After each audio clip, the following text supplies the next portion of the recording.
Aquaba, welcome. Hello. Happy Sunday. We sincerely hope you are doing wonderful today. I hope you are reaching your highest level of mental, physical, and spiritual strength. And if you're not there, you are arriving there as quickly as is humanly possible. Welcome to this week's edition of Our Ancestors' Voices, a weekly program. Each week, same day, same time, sponsored by the All African People's Revolutionary Party. We have a critically important topic today. We're going to talk about African Liberation Day 2024. This is always exciting for me. Our theme this year is so appropriate with everything that's happening in the world. The theme for 2024 is Same Struggle, Smash Settler Colonialism in Palestine, Africa, the Americas, and Oceania. And that's what we're going to be talking about today. Very critical topic, very critical time in history. And we're glad that you're here to join us so we can talk about the role and how we use in the APRP, African Liberation Day, as a tool to advance these critically important concepts. And since our theme this year is Smash Settler Colonialism, of course, it's 100% appropriate that we start by honoring the indigenous people of the Western Hemisphere, who are, without question, people who have been assaulted by capitalist and imperialist colonization and theft of land, which is the definition of settler colonialism, which we'll talk about shortly. And also we want to honor our African ancestors who are, without question, been terrorized by capitalist and imperialist settler colonialism. In fact, the only reason why I'm here, why Shakur is here, why every African is here, no matter what kind of lies and myths and whatever kind of foolishness we want to create to avoid reality, the reason why we are sitting here in the Western Hemisphere, speaking English or speaking Spanish or French or Portuguese or whatever colonial language we speak, is because Europeans stole us and brought us here and established this empire on indigenous people's land. And so that is why the theme that we have for African Liberation Day is so powerful in 2024. In fact, long ago, one of my mentors in this work, a brother by the name of Zizwe, he said it, I'll never forget how he used to say it. He used to tell people, I can tell you American history in 10 seconds because I'm not lying to you. Get your stopwatches out, ready, set, go. Some crooks and thieves from Europe came to robbed, stole us from Africa, came to America and set up an empire. And that is without question the truth. And that is what we are addressing with this year's African Liberation Day theme. So we're glad you're here so we can talk more to you about it. We again, as always, Our Ancestors' Voices is sponsored by the All African People's Revolutionary Party, AAPRP, and the APRP is a revolutionary, independent, mass, Pan-African political party, which is based in Africa. And our objective is Pan-Africanism. That's what we're fighting for, is to find as one unified socialist Africa. We believe this is our solution to the problem of settler colonialism. And it's our contribution to every other struggle in the world that is fighting against settler colonialism. Imagine if you understand that the wealth of the Western capitalist imperialist empire is based largely on stealing from Africa. In order for Africa to be free, and as we define Pan-Africanism, united and socialist, that would mean that the power of these capitalist countries would no longer be anywhere near the sphere that it exists today. So you wouldn't have the ability to extort, rob, steal, oppress, obliterate the Palestinian people. You wouldn't have the capacity to do that. Just by Africa being free, it would eliminate their capacity to do that. So this is why we say Pan-Africanism is our contribution to all of humanity. And our work to achieve Pan-Africanism is outlined in Kwame Nkrumah's Handbook of Revolutionary Warfare. And we just want to give honor and respect. April 27th, 1972, the world lost a great one when it lost the physical presence of Kwame Nkrumah. And we honor that. I thought about it all day on the 27th yesterday about Dr. Kwame Nkrumah, Osajifo Kwame Nkrumah, and what he gave us. There is not a conscious African voice on the planet Earth that has not been in some way influenced by the work, by the ideas and the work of Kwame Nkrumah. So we give honor and respect to that ancestor without question. And our Ancestors' Voices is hosted each week by myself, Ajamu, and my biological and ideological daughter, Shakura, both of us active organizers within the All-African People's Revolutionary Warfare. And so, to get us started on this topic today, African Liberation Day 2024, I will turn it over to Shakura. Greetings, everyone. Thank you so much. I appreciate you so much. So, as we alluded to in the title slide, we are so excited today to talk about one of our very celebrated and very much promoted and rituals that we recognize within the All-African People's Revolutionary Party. If you want, I guess you could use the term holiday if that's what you better associate with. But this is definitely a celebration that we look forward to each and every year, even outside of the month of May, when these ALD events usually take place, or as we would call it, African Liberation Day. Even outside of ALD months, we are still very much preparing and planning for this beautiful, beautiful day, because it gives us an opportunity to connect with folks in person. It gives us an opportunity to be reminded of what's happening on the continent and how it's connected to everything that we know is affecting the diaspora. And also, it reminds us of why we need to continue to fight. It reminds us of what is at stake if we choose to stop fighting. And it reminds us that there's something much bigger than ourselves. This revolution is bigger than ourselves. Founded in 1958 as Africa Freedom Day by the All African People's Revolutionary Party, the co-founder, Kwame Nkrumah, in 1963 considered African Freedom Day, and it was later changed to African Liberation Day. And so, as we've pointed out before, we have Kwame Nkrumah, who not only gave birth to being a co-founder of the All African People's Revolutionary Party, but he also established Africa Freedom Day. And later, in the 1960s, it was changed to African Liberation Day. A few years of neo-colonist elements in Africa, they started an effort to change the day to Africa Day, but we reclaim African Liberation Day, or as we abbreviate it, ALD, because Nkrumah's correct vision was that ALD serves as a vehicle to organize the African masses to fight for Pan-Africanism. And we will gently remind you that when we define Pan-Africanism, we are arguing for one unified socialist Africa.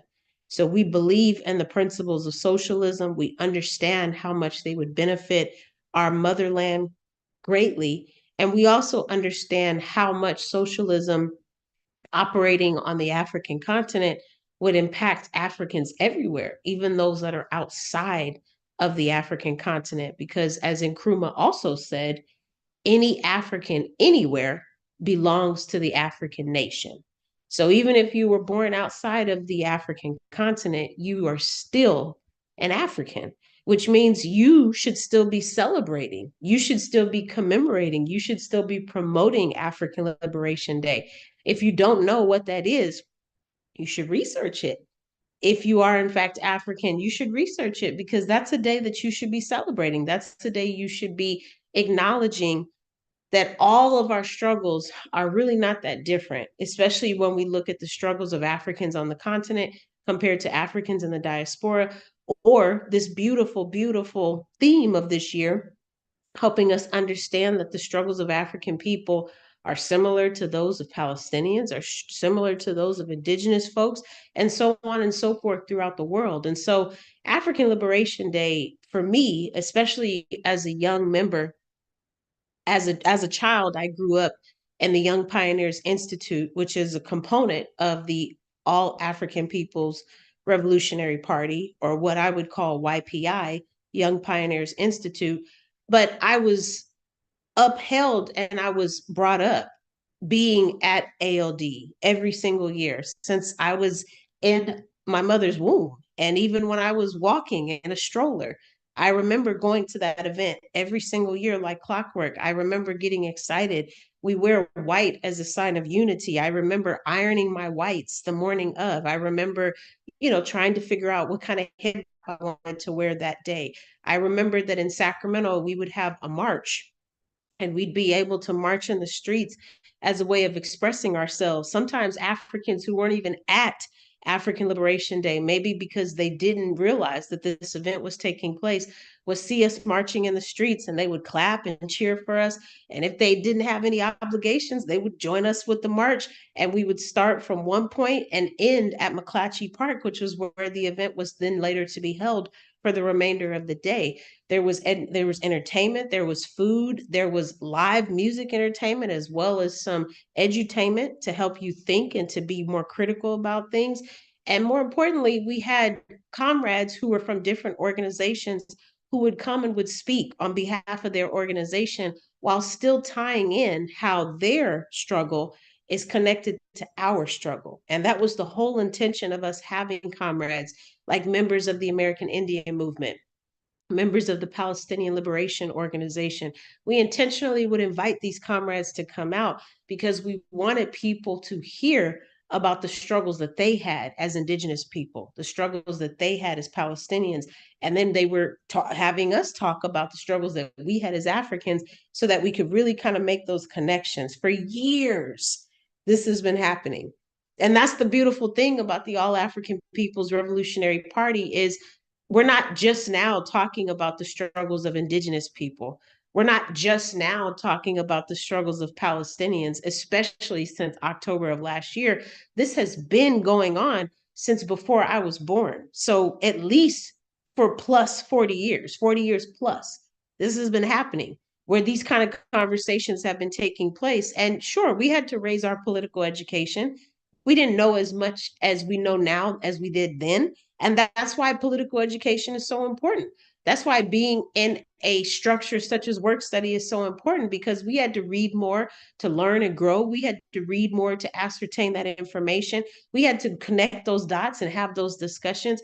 And then from there, we were able to develop an argument based off of how we wanted to show solidarity for our comrades who we later would realize are really in a very similar bind as us. The only difference is their land is Palestine and our land is Africa, right? And so just understanding that, A, all the struggles are connected. And that's why the theme is so appropriate and so beautiful, because it is the same struggle.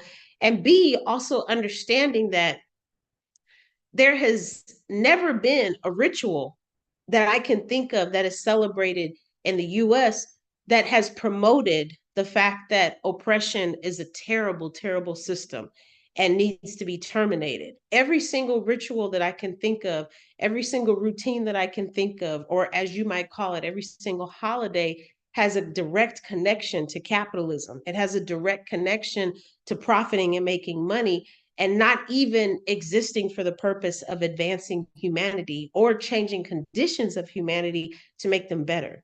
None of the so-called holidays that you all may celebrate are doing anything to reduce unhoused people being on the streets and these harsh weather conditions. None of the so-called holidays you're celebrating are doing anything to stop African femme and African women from dying while they give birth, or Indigenous folks from dying while they give birth for that point. None of the holidays you're doing are doing anything to address the education deficits.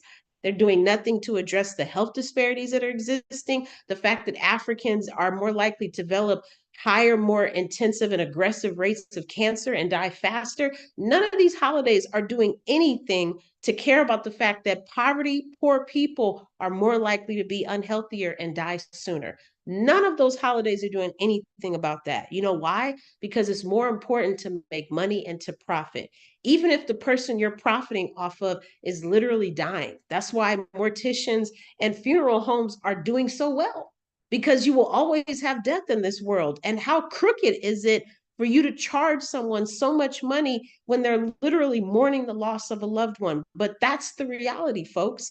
That's how vicious capitalism is.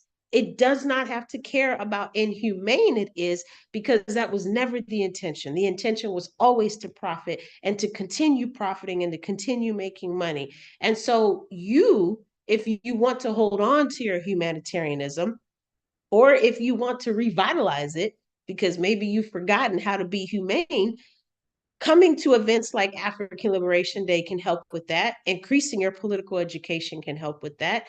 Joining some organization that is working for justice can help with that. And if nothing else, at least supporting us raising money for African Liberation Day. So a quick shout out to our Venmo handler, which is at A-ARPP. A-ARPP, okay? And so just making sure, I'm sorry, I said that wrong. A-APRP. Our Venmo is A-APRP, celebrating us and helping us to raise money. We've talked in great detail about how expensive these African Liberation Day events can be. But what you may not know is that because we're coming out of the quarantine and we're trying to still be safe with the rates being what they are, we're starting to have more events for African Liberation Day in person, but we're still having our international broadcast, which means there are events taking place on the continent that will be internationally broadcasted, and you can join on YouTube and be able to see and witness what's happening. But you may have a African Liberation Day that is happening locally in the area where you reside. If you don't live in Africa, you may have an event that's happening very close to where you live. There's all kind of different chapters that are organizing events. And so these events cost money, you all. We need equipment. We need sound systems. We need honorariums for speakers. We need food to feed people for the hospitality portion. For the webinar, we need translator fees because translators cost money. And unfortunately, colonization has costed us to pay for a Portuguese translator, to pay for a French translator. We have a translator who sometimes we even have a Spanish translator, depending on how many different folks are in demand. And so we have some serious fees that we need to pay for. And we even have awards that we have to mail out, sometimes internationally. You can imagine how expensive that can be. So please make sure you send us some money to A-A PRP at Venmo, and it's the same handler at PayPal. The only difference is there's no dash. So it's just at AAPRP for our PayPal as well. I'm going to go to the next slide, please.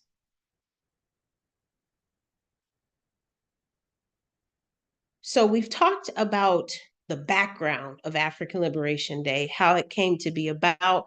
I mentioned to you that we started off with the name of Africa Unity Day, and then we progressed into African Liberation Day. And so we're now understanding that with the AAPRP, as well as the connection to African Liberation Day, in 1972, the AAPRP joined a nationalist coalition called African Liberation Day Support Committee, which was organized and designed to help put together ALD activities in Washington, D.C.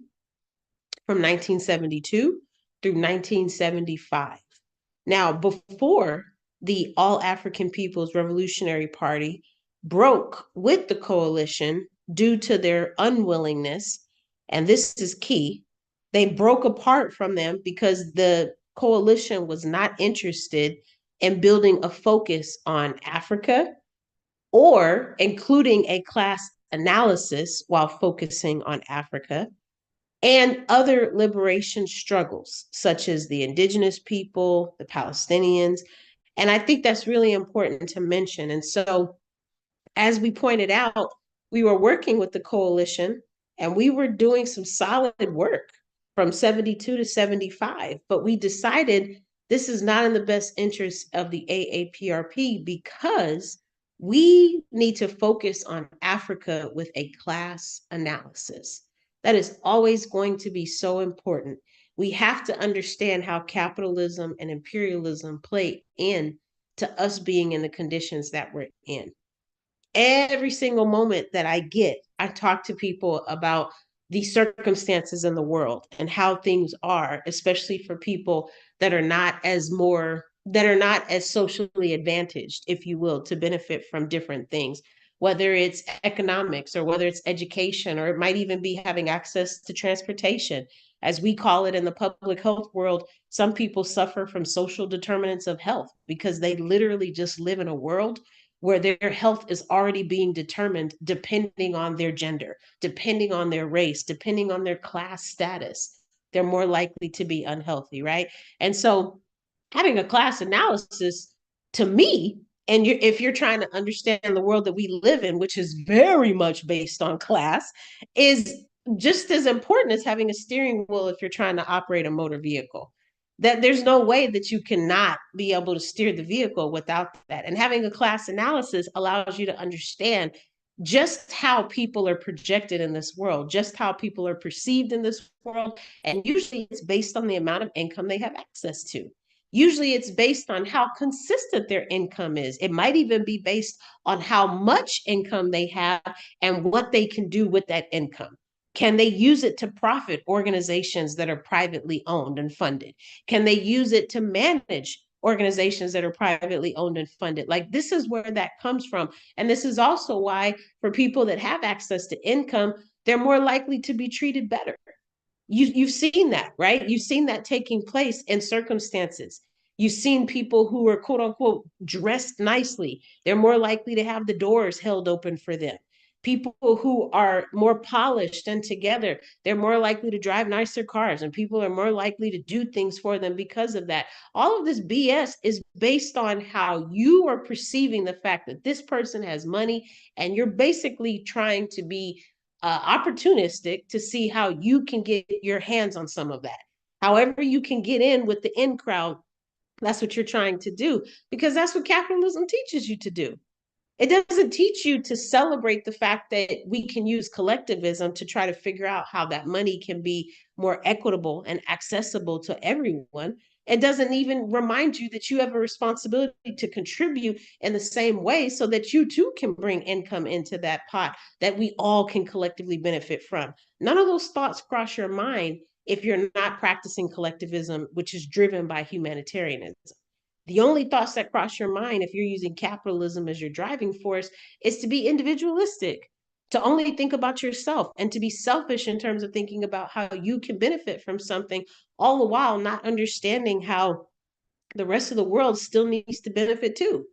And just because your circumstances are changed because of your income doesn't mean they're going to be changed for long. And it certainly doesn't mean that it's going to change the world that you live in, which will still very much be impacted by poverty and the challenges that come with poverty. As I said, housing security, food insecurity, education, career insecurity, income insecurity, all of these things are tied around one thing: money. It's all tied around that. And if you don't have consistent access to that, your class status is going to suffer. So it is imperative that we have a class analysis when we're thinking about how Africa has been traumatized, been victimized, been divided up and conquered and colonized. It is very much about classism when we think about that. And even to this day, we can understand examples of that taking place. How countries that were colonized by the British and by the French, for example, are more likely to have more of a how do I say, they're just known to be more elite in terms of those resources being available compared to countries that were colonized by the Portuguese. Well, the Portuguese don't have as many resources as the French do or as the British do. And so those countries that are colonized by the Portuguese are trying to play a little catch up, if you will. And so these are just different examples of how classism is a very important conversation to have. Class analysis is the only way that you can really understand how we can address this and move forward. And then last but not least, I appreciate the AAPRP from pulling away from the coalition, because you have to connect other liberation struggles to ours. That's how we're going to gain collectivism. That's how we're going to gain momentum. That's how we're going to gain humility.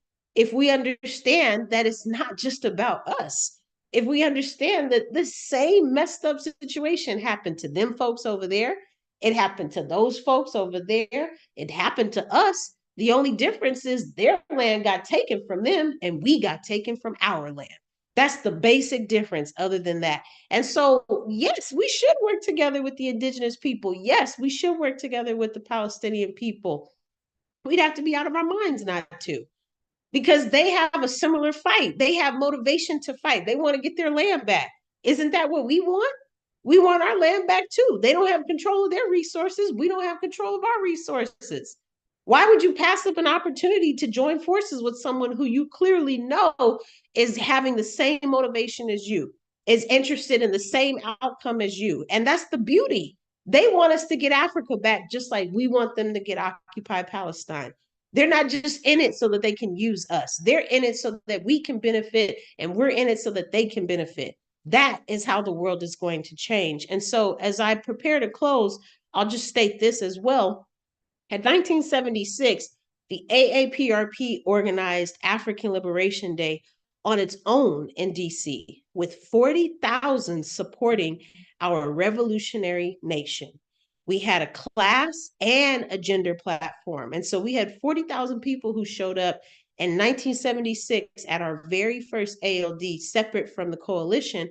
And I was so excited to read that we were able to have people showing up because they wanted to celebrate our revolutionary nation, our class and gender analysis and platform. Today, the AAPRP organizes between 15 and 20 ALD commemorations all over the African world. 15 to 20, you all. And our theme, once again, for 2024 is, quote, same struggle, smash settler colonialism in Palestine, Africa, the Americas, and Oceania, end quote. And so definitely look up where your nearest African Liberation Day event will be held. You see the picture on the slide of our ALD celebration that took place in DC in the early 70s. And again, we ask for your support as we raise money through Venmo and PayPal. Venmo handler, once again, is at A-AAPRP,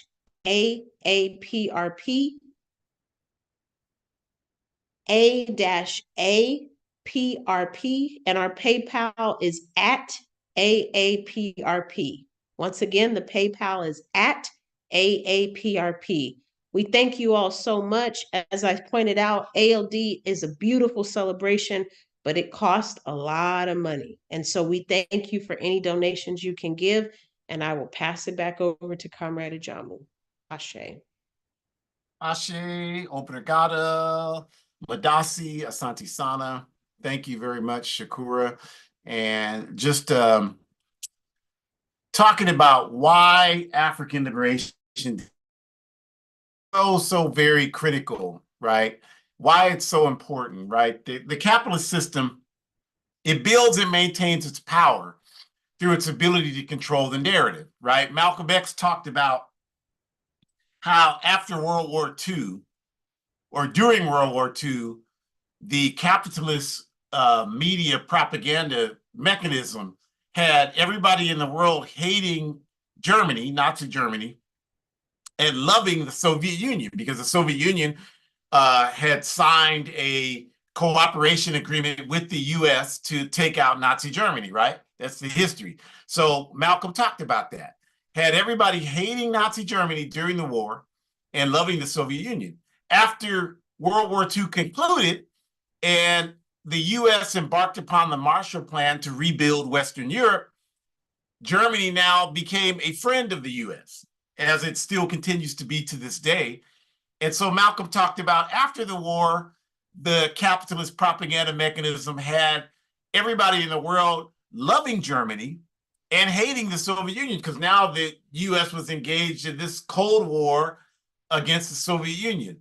Or when they talk about, third world, what that means is, because I mean, we talk about this stuff, and, a lot of times when you probe deeper, people don't even really understand what they're talking about when they use these terms like third world. So what that meant is, at that time during the Cold War, you had the first world, which was the capitalist world, which is led by, it's still led by, the United Snakes of America. And then you had the second world was the Eastern European countries, or what they called the Eastern Bloc at that time, which was led by the Soviet Union.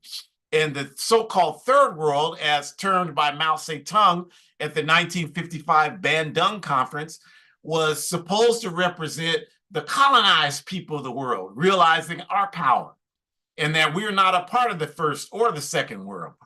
And although, we're not Maoists, but I see some value in that analysis in the sense that what Malcolm talked about is correct, that the propaganda machine has structured what it wants us to believe and how it wants us to see the world.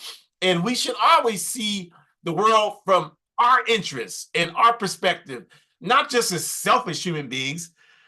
As Shakur mentioned, oh, excuse me, I'm allergic to capitalism and imperialism. I apologize. But because we want to see the world through the lens of a people who place humanity and the planet Earth above all else. So capitalist institutions advance loyalty and support for capitalism. That's all they do. They don't care anything about the world. Like, they're bombing the hell out of the Palestinian people right now. And all they want you to do is watch TV and go out to a bar and have a drink and not even think about what they're doing. Even though those of you that live in this backward cesspool nation, they're doing it with your money, with your tax revenue. That's how they do it.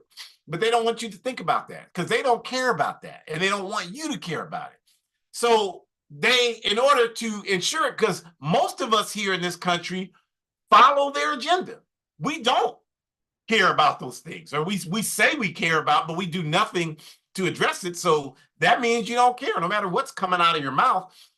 So the way that they're able to ensure that that propaganda is so effective, like it is they have their own capitalist and imperialist institutions, right? So if they tell you, this is coming up on May, which means in July, they'll have their 4th of July here in this backward country. So if they tell you on July 4th that this is the freest country in the world, it's the most democratic country in the world, then you're not going to think about what is this country doing to people around the world, because you believe that whatever it is, it's in the best interest of those people because this is the best country on earth. That's what people in this country, I know a lot of people watch this program that don't live here, thank goodness, but you have to understand that people in this country believe that propaganda.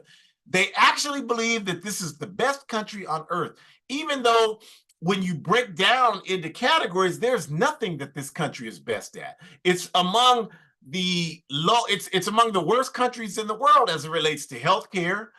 It's among the worst countries in the world as it relates to education. It's among the worst countries in the world as it relates to the ability to solve basic problems like making sure people have a COVID vaccine, even though there's more than enough money here to produce that when that was an issue. It still is one of the most sluggish countries in the world at being able to do that.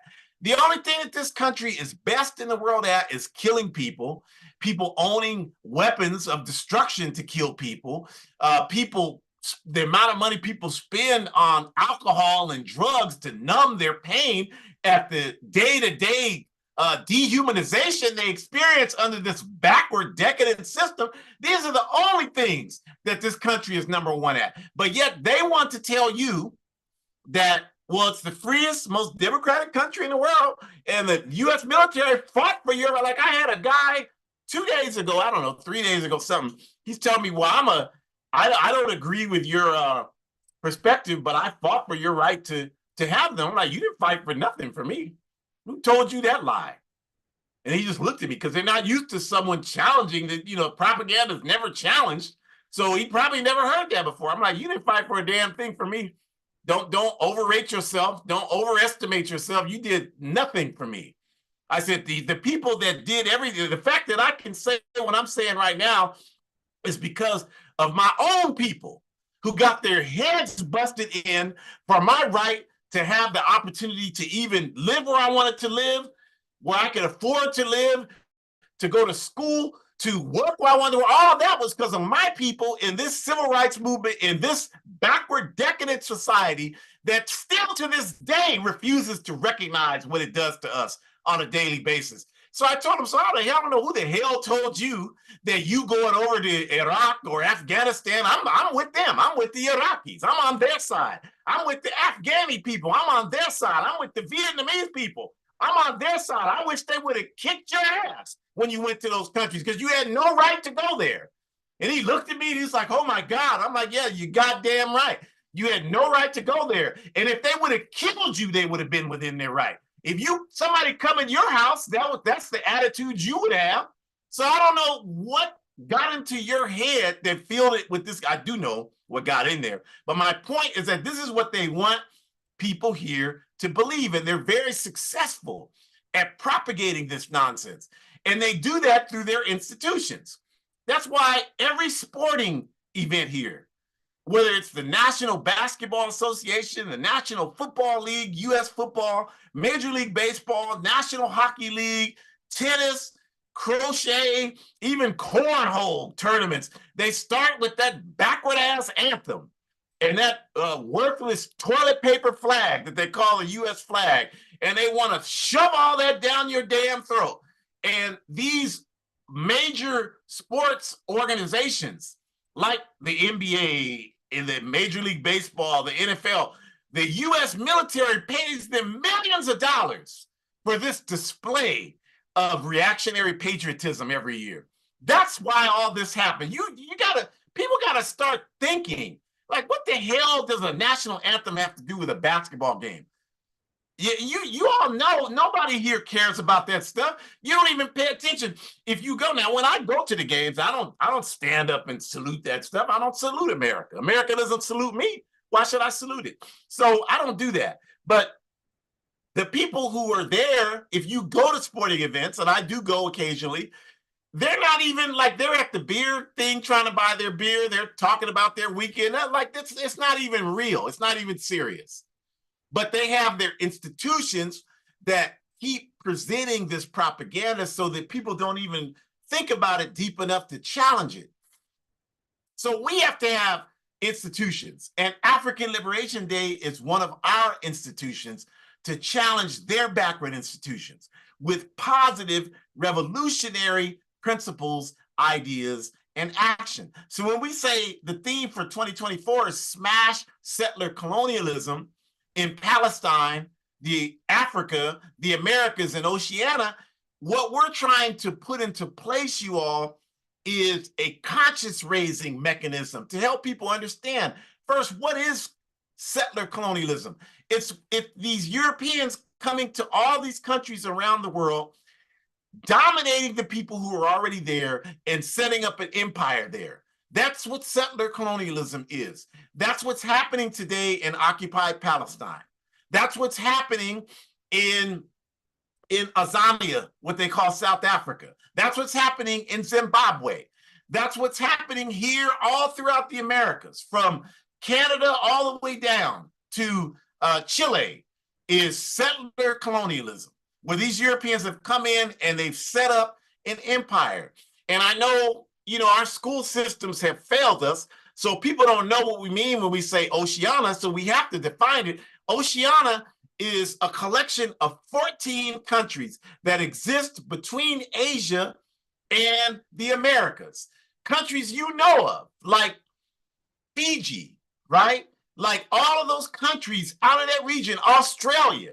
Australia is a settler colony. White people went there and stole it from African people who migrated to Australia from Africa. They call them the Aborigine people. That's a settler colony. In Fiji, dominated by settler colonists. Hawaii, you all. Hawaii is a damn settler colony. The vast majority of Hawaiian people don't want these Europeans that they call them haoles. You got to study the history. The people in Hawaii took up arms in 1959 and made every effort they could to drive the United States out of Hawaii. I know to us, Hawaii is just this wonderful place we vacation to, and that's all we want to think of about it. We don't want to hear all this talk about what happened there. But if somebody came in your damn house and took it, and you wouldn't want people coming to your house, oh, this is a great house, I want to come here on vacation, Airbnb, but this is my house they stole. Well, I don't want to think about that. I just want to enjoy your house. I mean, what kind of backward thinking is that? So this is what we're talking about when we say smash, when we say same struggle, smash settler colonialism in Palestine, Africa, the Americas, and Oceania. And there you see a picture of our 2023 African Liberation Day commemoration in Guinea-Bissau. As Shakura mentioned, please donate. Venmo at A-APRP and PayPal at AAPRP. We're hosting as many African Liberation Days as we possibly can with this theme, with this action, with this work, because our enemies never relent. They don't rest, so we can't rest. We have to be just as committed and more so than they are. So we talk about this question, and the next part of that is, so what does ALD do? Like, what does it do for us? Why is it important? Why should I support African Liberation Day?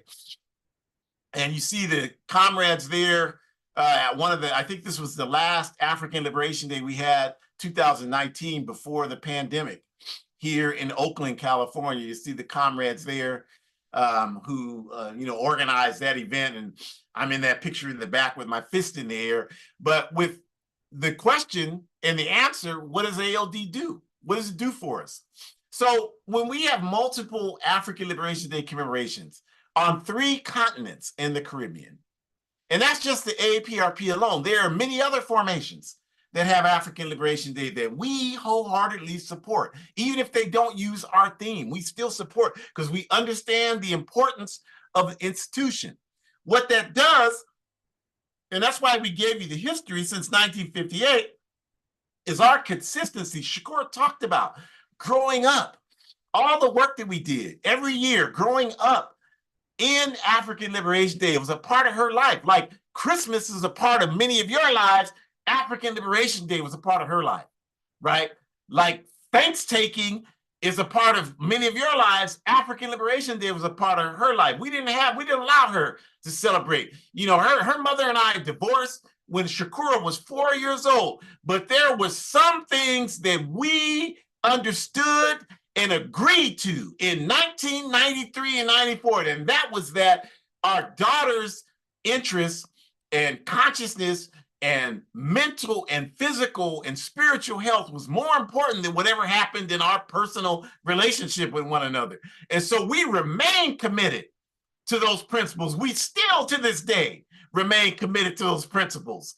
And that's allowed what Shakur talked about to happen, where she grew up in this struggle. She saw it. Nobody was taking her to no damn sit on no cracker Santa Claus lap. She never did that. She's never once in her life did that. And I'm saying that if more of us had that kind of institutional fortitude with our kids, we wouldn't have the kind of problems you see with our kids today. We didn't have those kind of problems with her. And because we raised her with a different vision. And I'm not saying that because I'm saying we're special. I'm saying that's what it's going to take to get us out of this hole that we're in, you all. We have to create our own institutions based on our culture and our desire to see a better world. We cannot keep talking like we want to do something different, but yet continuing to participate in these people's institutions that are designed to destroy us. How is that working out for us? So what we're saying is that African Liberation Day is a critical institution, and we've been able to institutionalize the principles of ALD in all areas of the world. We sponsor African Liberation Day as well as other activities all year round, but we're focused on ALD right now. We have African Liberation Day activities in French-speaking countries, in Portuguese-speaking countries, in Spanish-speaking countries, countries where they speak Creole, countries where they speak Swahili, and of course English as well, and many others. We have it in German. We have ALD activities in Germany. We have it all over the world. Same theme in German, same thing in Swahili, in French, in Portuguese, in Spanish, in Creole. All of this, same philosophy. And the reason why it's so exciting to us is because all my life I've heard, well, our people can't ever get together. Well, the AAPRP helped smash that backward nonsense for me early on because I've seen it. I've gone all over the world and worked to build the AAPRP. There's no way in hell you can convince me our people can't unite. And in fact, I know that because I've worked with people in the AAPRP I couldn't even have a conversation with because we didn't speak the same language. But we were doing the same work at the same place at the same time. So that how can I have those experiences? Not once, not twice, but countless times all over the world, and then come back here and listen to your backward ass tell me, well, our people can never unite. And all you've done, you haven't even traveled 20 minutes your whole life. Why the hell would I listen to you? I'm inspired by what our people do around the world to create unity for ourselves. Same objective, same work. And with all the attacks that take place against African unity, we ain't never gonna be united. Black people can't unite. We ain't never gonna, with all that nonsense that goes on. African Liberation Day is a clear and irrefutable rejection of that backward concept that we cannot come together as a people. It's a clear refutation of that nonsense. And that's why the work of the APRP is so important. I don't care whether you agree or not. We don't need you. Look, somebody the other day, well, I don't want to join the APRP because I just think that what you're doing is not what our people need. And I'm like, okay, that's fine. What organization are you going to participate in? You think I'm going to sit here and argue with you about that? I mean, I've talked to you for 15 minutes. That's what I told the person. I've talked to you for 15 minutes. I wouldn't even want you in the APR. It'd be too much work, too much emotional labor. You're not, to me, politically mature enough to make a commitment in life. I'm just telling you how I see it. So I'm glad you don't want to join the APRP because I don't want that kind of stress in my life. But you still are not off the hook. You still got to do something for our people. You figure out what the hell it is because you already said you don't want to listen to us. So you figure out what it is, but you still got to do something because irrefutably we are going to come together. No question about that. So this is this is what we want to, close with. I'm having problems getting my screen to cooperate. Sorry about that. So the last question is, how can I support African Liberation Day? Well, we've given you, we need your donations. As you see a picture there of a recent African Liberation Day in Ghana that we helped sponsor. But donate to Venmo, A-APRP, or to PayPal at AAPRP and make those donations. Give whatever you can now.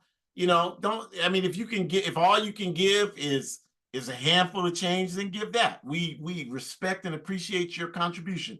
But if you can donate more, do that, because what you're doing is you're contributing to the work to unify African people all over the world. So all these African people I see that are always talking about how people need to unite, then yeah, this is a concrete opportunity for you to contribute to that. So please help. But that's not the only thing you can do. That's the bare minimum. It's like the man that says, well, I pay my child support, but you never in the child's life. I had somebody say that to me not that long ago. I pay my child support. I'm like, you're standing here telling me this, someone who has been, although I've been divorced from my child's mother for 30 years, I've been in every aspect of my child's life, and I'm supposed to be impressed about you paying child support? I mean, to me, you should be, I don't understand. I would be ashamed to even bring that up if I were you. I would be ashamed. If that was my reality, I would be ashamed to bring that up. I mean, what am I supposed to tell you? Oh, that's a great job you're doing, just paying money. That's the bare minimum. So yes, pay your child support. And yes, make a contribution to African Liberation Day 2024, but you should be doing a lot more with your child than paying child support, and you should be doing a lot more for your people than just donating to African Liberation Day. So the more important things you can do, because that's the bare minimum, we need it, but it's the bare minimum, is join the All African People's Revolutionary Party and do Pan-African work. That's a critical thing, because we are doing this work. I was just on a panel last week, and our people mean well, but we just, we're not mature enough to understand that everybody doesn't have to do what I think they have to do. That's where we're at right now. If you're not doing what I think we need to do, then you're not doing anything. And, I was on a panel and the brother was, he was going on and on about the kind of mutual aid work that his group does. Wonderful work. They got gardens and stuff they were doing. That's wonderful work. And he's saying, like, if you ain't doing that, you ain't doing nothing. And, we didn't challenge him because that's not what we were there to do. But the important thing to remember is that the work that we're doing, we're talking about like unifying the African Party for the Independence of Guinea-Bissau and the Pan-Africanist Congress of Oceania, South Africa. Just a quick example. I can be all day giving you the examples of the work we do. And we've done a tremendous amount of work to bring that about.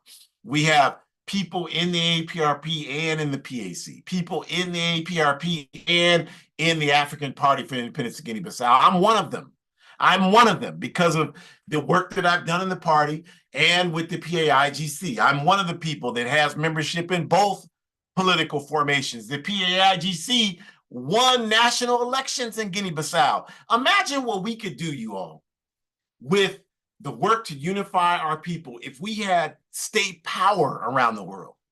Because we don't have that right now.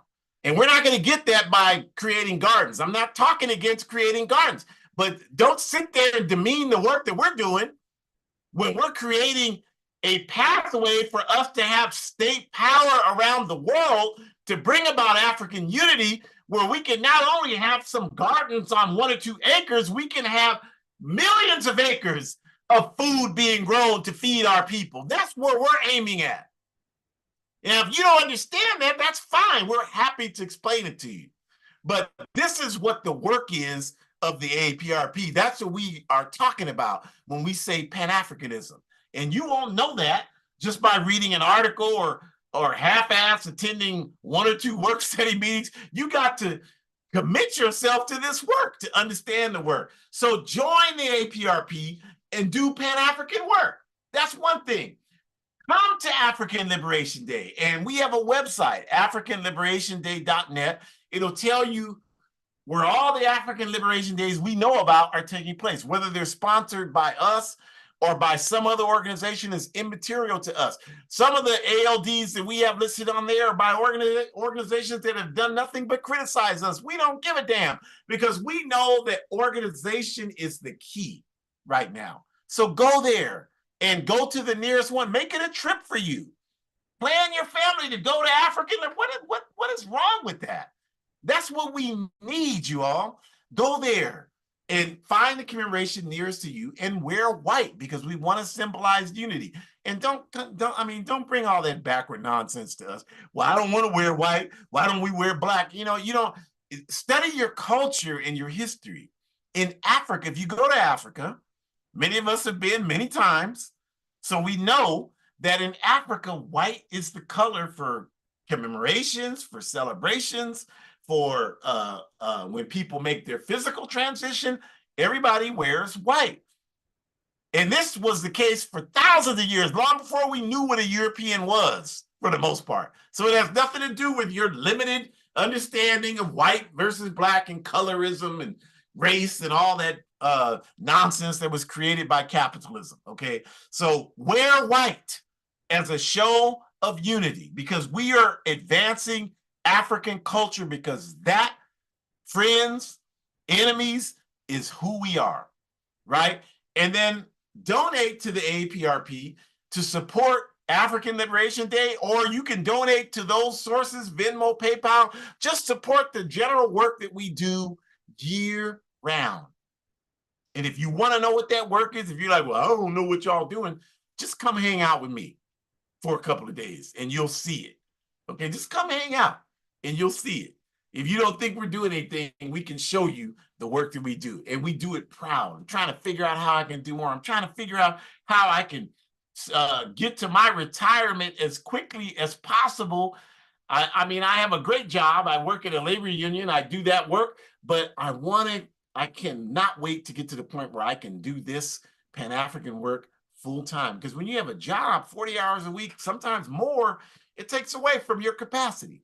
So this is what we do. So if you want to see what we do, we're happy to show you. You don't have to just contact me. Hang out with any committed AAPRP cadre and organizer, and you'll see the work taking place. We work constantly to bring these institutions. So remember, our theme in 2024, spread the word, same struggle, smash settler colonialism in Palestine, Africa, the Americas, and Oceania. Because we know that we can't just protest against U.S.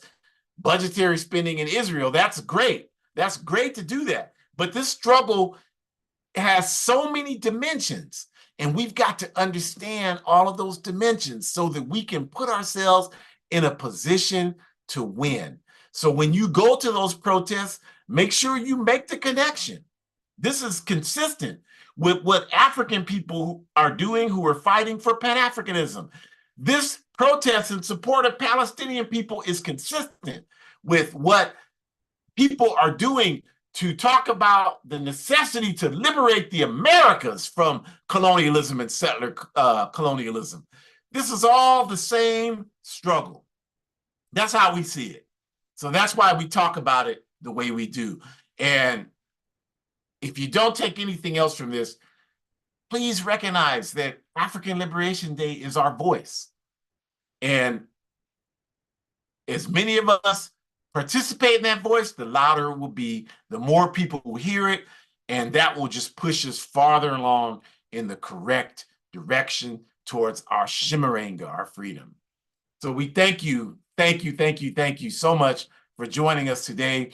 We want you to join us next week, continuing this question of land, you all. You know, this is question of settler colonialism. Our topic next week, they celebrate Cinco de Mayo, May 5th. And we're going to have a topic, we're going to talk about that. We're going to talk about Cinco de Mayo and land reclamation.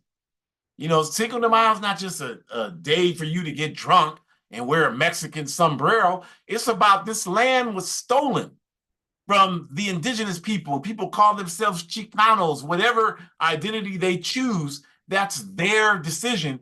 But this land was stolen from them. Cinco de Mayo, the French tried to take their land in 1870, and these crooks and thugs took it and are still sustaining their control over it today. So we're going to talk about that. And we want to invite you to go to our Forward Ever shop, the upper left-hand corner QR code, buy some clothes that have revolutionary African slogans, skip this nonsense about supporting Black capitalist business and support revolutionary African organization. If there's some African businesses that are doing something for our people, because some of them try to do that, then those are the ones you should support. But these Negro businesses that are just trying to emulate capitalism, don't support them. Support revolutionary African organization. Go to our Forward Ever shop and buy something and tell somebody so they can buy something and tell them to tell somebody so they can buy something. And then go to hoodcommunist.org, revolutionary African writings. We need to have that in your life. And to the left there of our screen, if you look at it, this is a flyer for the African Liberation Day commemoration here in California on the west coast of the United States of America. On May 25th, Saturday, we are having it at the East Side Arts Alliance, 2277 International Boulevard in Oakland, California. And we are inviting a number of participating organizations who are connected to settler colonialism in one way, form, or fashion. Please wear white. Come on out. We'll have food. It'll be a wonderful day, as it is every day. This year, May 25th, I'm celebrating 40 years as an active member of the All African People's Revolutionary Party. I joined the AAPRP at African Liberation Day here in Sacramento, the first one in Sacramento in May of 1984. 40 years later, and I'm more fired up now than I ever have been. So you can support African Liberation Day at the bottom through the platforms we mentioned. Join the All African People's Revolutionary Party, AAPRP-intl.org. You have Burkina Books, one of our projects on the ground in Africa for the AAPRP. We will be that'll be one of the places where we're hosting African Liberation Day in French. So we need money so that we can have translation of materials. So please help. A Guide for Organized Defense Against White Supremacist, Patriarchal, and Fascist Violence. That's my book. I used that funds from that book just to finance my anti-fascist work. A lot of these young folks are reaching out. These protests they're having in support of Palestinians. These Zionists are showing up. They want to have discussions about how to protect themselves. So help me do that work. Buy my book. Forward ever, backwards never. Stay strong. We hope you have a great rest of your day. And don't be discouraged because we are winning.